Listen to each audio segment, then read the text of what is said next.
Hi, I'm Chef Adam from Adam's Bake Shop, and today we're going to make a vegan-style raspberry and rhubarb crumble pie, and we're going to use Pampas Shortcrust pastry, which is an amazing product because it doesn't actually have any butter in there, so we can use it for vegans as well.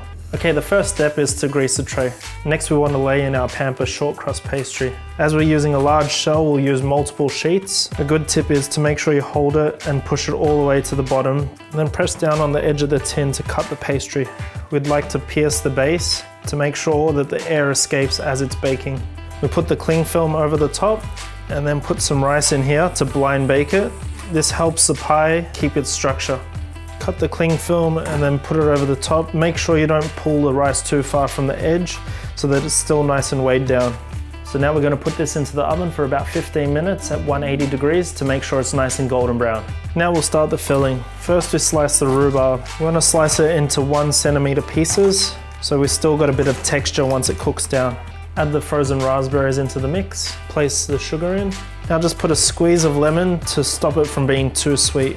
Now we'll move this to the stove and cook it on a low heat until it's soft. Now we're starting with our crumble mix. So first up we're putting in the White Wings rolled oats, then White Wings plain flour, almond meal, cinnamon, sea salt, coconut sugar, and lastly coconut oil. Now we mix it all together.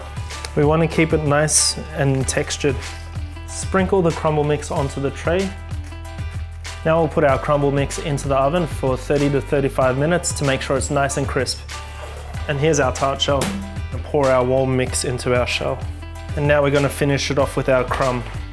And there you have it, there's our rhubarb and raspberry crumble pie. This is a great product because we can leave it on our countertop and customers can see it as we come through to say buy coffee or anything else.